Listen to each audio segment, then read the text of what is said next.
It's past midnight in the dead of early winter. You're an Uber driver trying to make ends meet, and a group of grown men start barking orders at you like you're nothing. Now imagine they push you just a little too far, and you decide to teach them a lesson they will literally feel in their bones.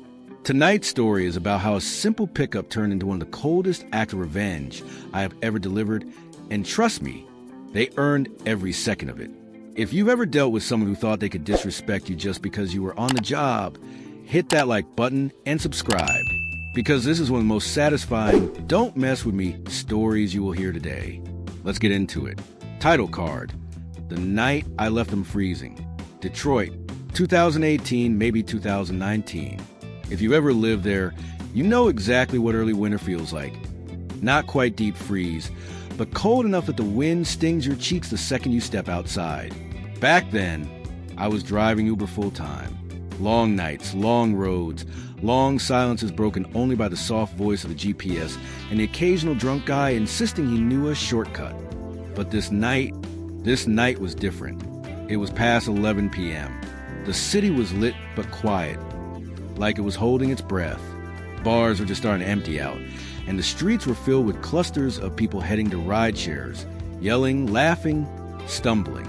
I remember the warmth inside my car, heater humming, dashboard glowing orange, and that mild sense of peace you get after hours of repetitive driving, a kind of autopilot calm. Then the notification popped up. Pickup, 3 to 4 passengers. Downtown Detroit, 5 minutes away. Not unusual, easy money, or so I thought. When I pulled up to the GPS location, nobody was there. That was normal. Downtown streets can be confusing at night, especially with tall buildings bouncing signals everywhere. So I called a rider. Or maybe he called me. At this point, memory mixes with emotion. Either way, the first guy who answered sounded fine. Calm, clear, maybe mid-40s. I asked, "Hey, I'm at the pickup point. Where exactly are you guys standing?" He replied politely enough, "Yeah, we're right nearby. I think you may be around the corner. Can you drive up a bit?" Totally normal, until he handed the phone to his friend. That's when the temperature dropped, and not because of the weather. From the moment the new voice hit my ear, everything changed. He spoke with his British Indian accent, smooth, but in a way that twisted everything he said into a condescending lecture. "Listen," he started, stretching the word like he was scolding a child. "We are freezing out here." His tone alone put me on edge. It had that fake politeness people use when they think they're above you.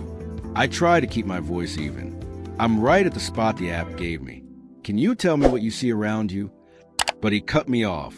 "There is no reason for you to be taking so long," he snapped. "We're literally standing in the middle of the sidewalk. It's so cold out here, and you're making us wait like this. I don't understand what your problem is." I blinked. My hand tightened on the steering wheel. I could feel heat rising in my chest, that combination of irritation and disbelief. Bro didn't even give me 5 seconds to respond before unleashing another wave. "Look, it's very simple. Just drive to us. You're making this far more difficult than it needs to be." It was the tone, that deliberate dripping of superiority, like he expected me to snap to attention at his command. The worst part? They'd been waiting for maybe 2 minutes. Not 10, not 15. 2. That's when something inside me shifted. My jaw clenched so tight, I felt pressure in my temples. My breathing slowed, not out of calmness, but out of restraint. I could feel my heart pounding harder, sending warm blood into fingers that were suddenly ice cold. A part of me wanted to explain, to reason, to defend myself. But another part of me, the part tired of long nights, tired of attitudes, tired of being treated like a disposable service, whispered, "He thinks he can talk to you like this because he thinks you need him. Let's see how he feels when he realizes he was wrong." He kept going. And honestly, this is ridiculous. You drivers are always... Click. I hung up mid-sentence. Silence filled the car, and I swear it felt louder than the argument. For a second, I just sat there, hands still on the wheel, pulse steadying, a slow grin forming on my face. Then I opened the Uber app, and hit cancel ride. No hesitation, no regret, just cold, clean satisfaction. I shifted the gear, turned the steering wheel, and pulled away from the curb. Heater blowing warm air over me while the city outside continued to freeze. Now, let me be clear. This wasn't petty. This wasn't impulsive. This was justice. Those men weren't stranded in a snowstorm miles from shelter. They weren't helpless. They were standing on a lit sidewalk in downtown Detroit, surrounded by bars, restaurants, and buildings with their lights on. They were fine. They just didn't think I was allowed to stand up for myself. And that entitlement is exactly what deserved to be punished. As I drove off, I imagined them staring at their phone, realizing their ride was gone. Imagine confusion, the frustration, the sudden rush of cold air biting through their jackets. That wait, what moment when they checked the app and saw your driver has canceled. And then the slow dawning horror. They had to order a new ride and wait even longer in the cold because of their own behavior. That thought alone warmed me better than any heater ever could. In my mind, I replay it like a scene in a movie, for grown men huddled on the sidewalk, breath fogging the air. The polite one is confused. The rude one is fuming, insisting he did nothing wrong. The group argues. Their hands are shoved deep in their pockets. Wind cutting through every layer of clothing. People passing by glance at them, bundled up, irritated, powerless. Minutes drag on. They realize they're not victims. They're idiots. And somewhere else in the city, I'm driving to my next passenger, warm and unbothered. That night, the only thing colder than Detroit's weather was a payback. To this day, I don't regret it, not for a second. They didn't lose money.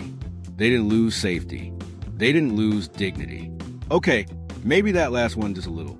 But what they did lose was the one thing they weaponized against me. Time.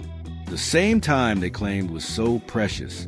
The same cold they exaggerated to try to control me. The same urgency they used to talk down to me as if my job made me lesser. They got exactly what they deserved. A taste of their own coldness, served right back at them. Here's the thing. People forget that respect goes both ways. Whether someone is driving you, serving you, or just talking to you, the way you treat them reflects who you are. Karma isn't always some grand cosmic force. Sometimes it's a guy in a warm car, quietly hitting cancel ride.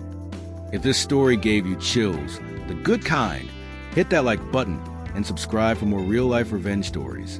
And tell me in the comments, what's the rudest thing someone has ever said to you while you were just doing your job?